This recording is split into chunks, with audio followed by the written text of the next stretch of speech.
Lamentablemente, estamos viviendo épocas de un relativismo muy grande. Sería contradictorio decir un relativismo absoluto, pero sí estamos viviendo épocas de un relativismo muy grande, en el cual ya no importan mucho los valores, los principios, en la medida en que estos no signifiquen de alguna manera una utilidad para nosotros. O sea, lo que no es útil, pues simplemente se deja de lado. Y muchas veces la honestidad resulta inútil cuando estamos frente a la posibilidad de obtener ingresos sustanciosos o de captar clientes nuevos. Yo noto que este tema es muy sensible y tiene muchas susceptibilidades. Muchas veces nos consideramos éticos totalmente en el actuar y de esa manera un poco que encallecemos nuestra conciencia moral y somos capaces de admitir algunas cosas que en otros rechazamos, lo cual constituye una doble moral que suele ser también una de las características de nuestro tiempo. Yo les ruego que disculpen si notan algo de dureza en algunas expresiones o en algunas de las ideas que voy a exponer, pero realmente considero y estoy absolutamente seguro y convencido de que no todos los notarios son honestos. Y esto, discúlpenme que lo diga en un ámbito como el nuestro, pero es una realidad. Es una realidad a la cual no podemos cerrar los ojos, no podemos cerrar la puerta y seguir adelante y decir no pasó nada. Y creo que sí es motivo y materia de exposición en un ambiente y en una reunión como esta, es porque se necesita que de vez en cuando hagamos una reflexión personal y comunitaria sobre el talante ético de la función notarial en un mundo globalizado. A medida que el hombre evoluciona, no solo adquiere nuevas habilidades para hacer frente a los retos del progreso tecnológico y científico, sino que también modifica y aún pierde elementos importantes de apoyo a su modo de actuar, a su conducta. Podríamos decir que se tiende cada vez más hacia una cultura relativista que avala una ética de situación, que nos lleva cada vez más al conformismo y al totalitarismo. Ya nos decía el psicólogo Viktor Frankl que al principio de la humanidad el hombre perdió algunos de los instintos animales básicos que conforman la conducta del animal y le confieren seguridad. Pero además, en los últimos tiempos, el hombre ha sufrido otra pérdida. Las tradiciones se están diluyendo. Antes se decía, la palabra basta. Ahora se dice, papelitos hablan. Carece pues de instintos que le indiquen lo que ha de hacer y no tiene ya tradiciones que le indiquen lo que debe hacer.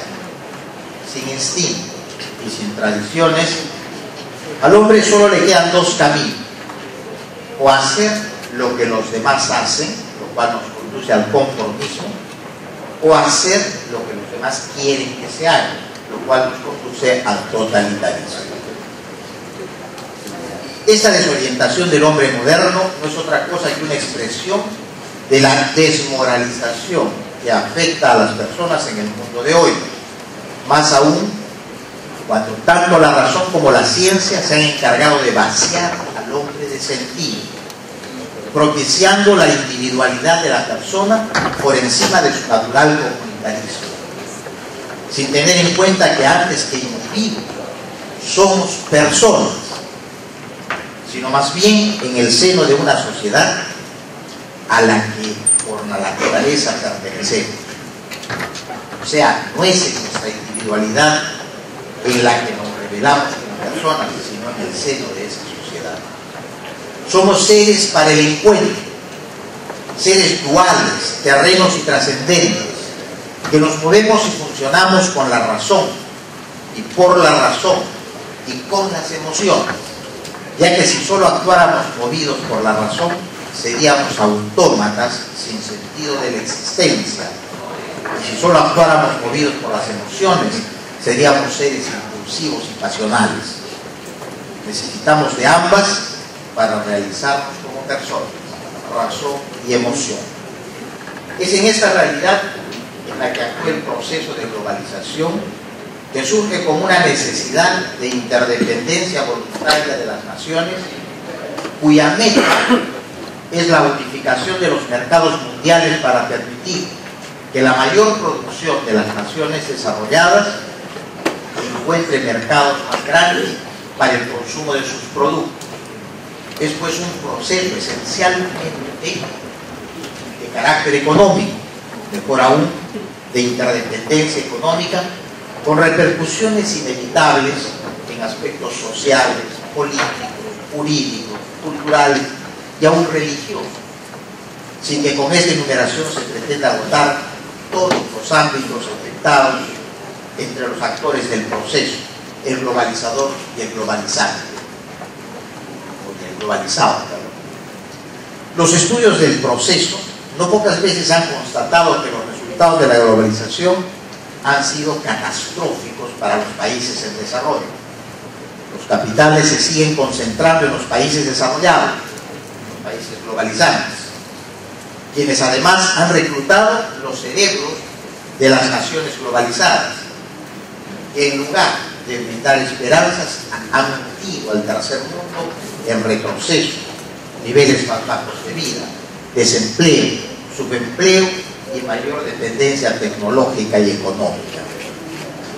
Puede haber diversidad de propuestas globalizantes basadas en aspectos que pretenden interrelacionar ámbitos políticos, sociales, religiosos, étnicos y de cualquier otra naturaleza, que se expresan en tratados de libre comercio, tratados de ayuda humanitaria, convenios de intercambio científico, cultural, jurídico y un sinnúmero más.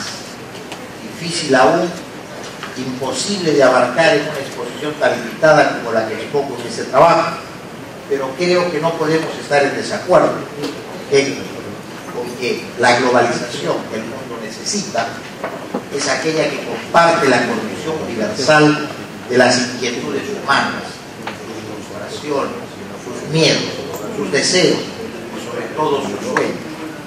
Necesita una gestión mundial en la búsqueda de la armonía global, considerando todo lo que nos une como ciudadanos de esta gran aldea global. Para muchos el fenómeno de la globalización es una causa de unificación, mientras que para otros lo es de división.